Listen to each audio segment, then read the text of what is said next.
Okay. I thought, there was a good bit of resiliency from our team that we're seeing, a lot of fight from our guys. Golly, excuse me. Cigars, yeah. Must be the cigar smoking, that's right, yeah. You're showing some fight. Yeah, showing a little fight in my esophagus. Yeah, a lot of resiliency in our players. I thought, that's one thing that our guys have done a great job of developing. I think Coach DeBoer has done a tremendous job of developing a grit and toughness in our team, and it's showing up on game day. We were able to affect the quarterback the other night. We were able to limit some of the shots. This is a team that had really created a lot of shots downfield, had capitalized on those shots and explosive plays. And we were able to limit some of those things in the passing game.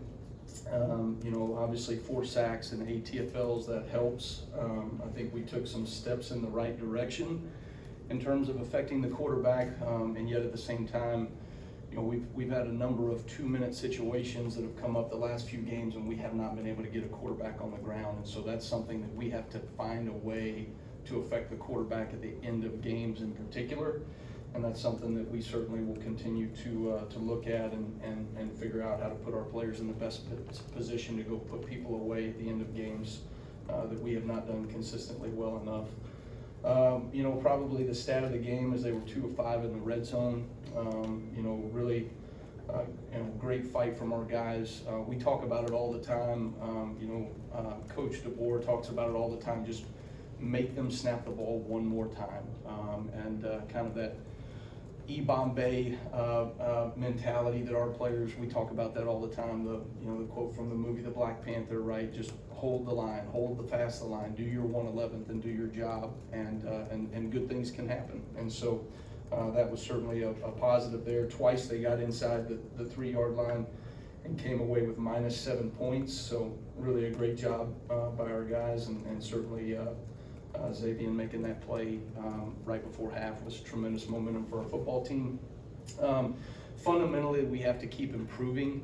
Good teams are going to find ways to improve as the season goes on. I think some of the things, when we are giving up explosives, particularly in the run game, there are fundamental issues, not leveraging the ball properly, finishing plays, tackling, and there were some things that we got exposed on there that we've got to make sure that we're striving to become better fundamentally. And then, ultimately, nobody stays the same. Everybody's got to find a way to keep getting better, find wrinkles schematically, find things fundamentally that we can keep improving, and play with the edge that we have developed and that we've earned as a football team. When you look at South Carolina, this is a fantastic game day environment. It's a hard place to go and play. I was, been at multiple games. My dad coached there for a couple of years, and I've watched them take the momentum from games, and their fans do a tremendous job in the environment that they create. This is obviously a very dangerous quarterback in Lenore Sellers. He does some great things in the passing game. Very hard to tackle, almost never gets tackled and brought down by the first guy. And so anybody that can create and extend plays with his feet is certainly going to present problems for a defense. You look at their team, and I know they've had some struggles, but this was a team that won 5 of their last 6 in 2024. They had a very similar schedule going into our game, and then rattled off, a number of wins. Winning does not get easier. We talked to our players about that. It only gets harder because of the target that's going to be painted on your chest. We're always going to get teams best, but there's an earned confidence that our players can, need to continue to play with as we start transitioning in the back half of our season in SEC play. So looking forward to the week of work, looking forward to finding a way to get our players better, and play with an edge as we get into Saturday in Columbia. All right, thank you, Coach. We'll start with Charlie on the right. Yeah, Coach, do you know Coach Shula at all, and how different do you see their offense kind of with them call plays this year compared to last? Yeah, no, I don't know Coach Shula. I know he was here, I guess, when my dad was the defensive coordinator at Arkansas, so there was some crossover there. But no, don't know him in particular. Think highly of their staff. I've known Dow Loggins, their former offensive coordinator, very well. I know they've kept the same system.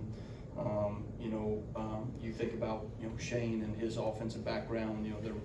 They're very good offensive minds. They've got a very dynamic passing game, good complements in the run game. They run the quarterback enough as well that makes things challenging to defend with the 1+ quarterback system. And so they present a number of challenges, and anytime you have an athletic quarterback like that has the arm talent to make all the throws on the field, they're going to make you defend the width and vertical stretch of the field. So be a good challenge for us. Staying on the right side, let's go to Nick next. Yeah, you talked, I think, in the spring about making sure that handling success is done better this season than last season. You faced tough offenses, and now this is an offense that statistically I think is worse than the SEC in terms of points per game.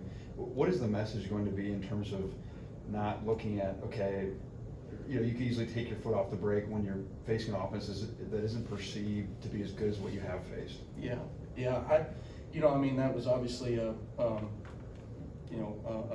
pretty tremendous stretch there. It felt like every team I would come in and look at the stat line, and somehow they were always the first number one in the SEC in scoring offense and half the numbers and all those things. You're going to have teams, right, that maybe on paper look a certain way, but when you turn on the tape, this is a very dangerous football team. And I think our players have the maturity enough to be able to see those things. And I think we have the maturity, or we have developed the maturity to learn from our past adversity. And so that's something that I think this team has an edge right now, in large part because we have learned from mistakes of the past, and we haven't forgot about those things. And those are things that we need to make sure that we carry throughout the rest of the season. Success, if handled properly and not allowing complacency, which complacency will creep into any area that you allow it.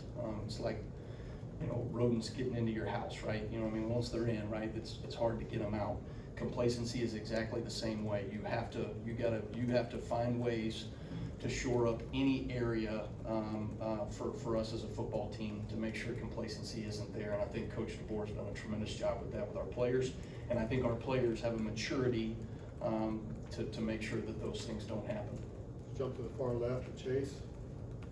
We saw a little bit more of Red Morgan against Tennessee. It looked like he played pretty well. Can you just speak to his role and progress? Yeah. You want to make sure I play him too, or whatever. I thought you'd give me more of a scheme, question or something like that. I'll tell you, you win a couple of games and everybody gets complacent. I think Red is. It's been fun for me to watch Red's development and growth. He had to do so many things. We asked him a lot out of him a year ago as a true freshman to go in and play in some high-level games and execute. And he took his lumps, and he also did some really great things. I think fundamentally he has improved so much. His consistency on the field has improved so much, and it was really great to see him be rewarded with the way that he's playing right now.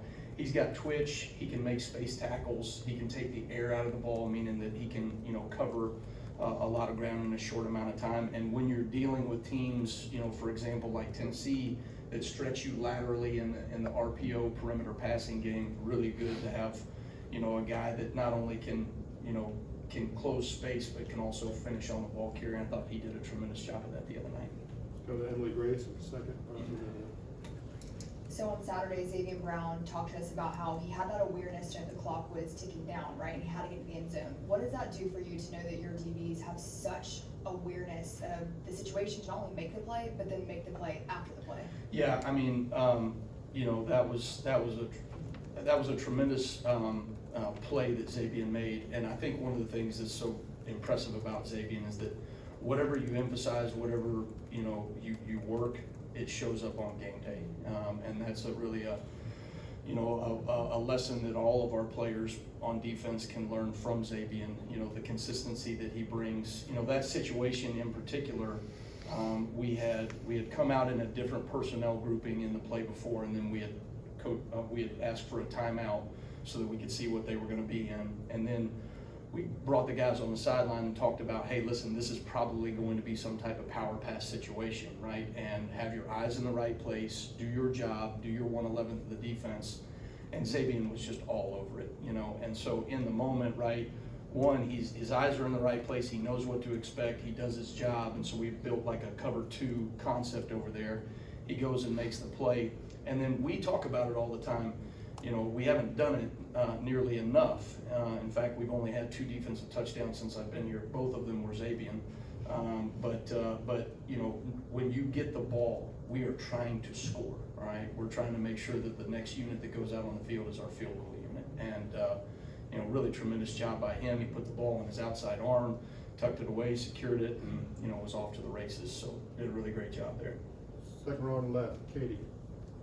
You talked in your opening about this a little bit already with the pass rush. You need to do better late in the game affecting the quarterback, but just overall this season, how have you seen your defense grow and affecting the quarterback? I think we're still inconsistent. You know, I think very proud of Yanze Pierre and some of the things that he did. You know, I think you look at the you know, the plays that he affected the quarterback. He did his job. He did his job at a high level. And when you do your job consistently, good things happen, and that's something that we've continued to stress with him and a number of our players, of just doing their job at a more consistent high level, and production will come from that. But at the same time, we've got to find a way to affect the quarterback better. When you get in 2-minute situations at the end of games and you're 4-man rushing and you don't really want to play man and you don't want to necessarily pressure, you've got to still be able to affect the quarterback. And we've had a number of situations right now where they have moved the ball right down the field and we haven't touched the quarterback. And that's something that we've got to find a way to get better at, or I've got to do some things differently from a schematic standpoint so that we can certainly you know, stifle some of their 2-minute offense. On the flip side, when they did get down to the red zone, a tremendous job by our guys in fight to find a way to keep them out of the end zone, particularly in the fourth quarter. Go to Colin, front row on the left. Hey, Kane, kind of continue on what Katie just asked about. When you look at what Yanze Pierre was able to do at the line of scrimmage, what do you point to and say, yeah, that's what you're supposed to do as an Alabama pass rusher? Like, what specifics do you see?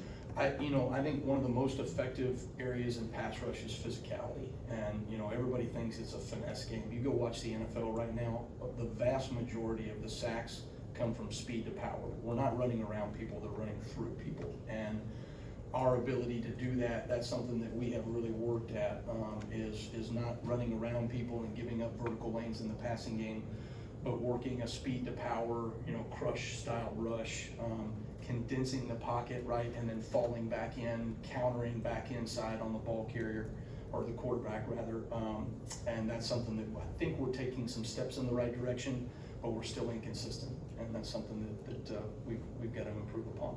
All right, we're gonna finish up with Joe on the left. Coach, let's stay up front and go to James Smith. I'd like to ask what he's been bringing to the defensive line from a production standpoint, but more importantly, from an emotional and mental standpoint. You know, I think James, James flashes. He is a very athletic player, does some really good things.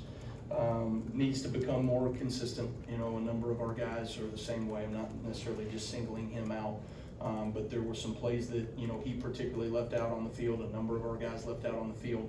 And so that's exciting from a number of ways, because he was very productive in a number of plays, but there were also opportunities that we left out there on the field. And so those are things that, you know, I'd like to continue to see from him and a number of guys on our defense. Thanks, Coach. Appreciate it. Thanks, guys. Roll Tide.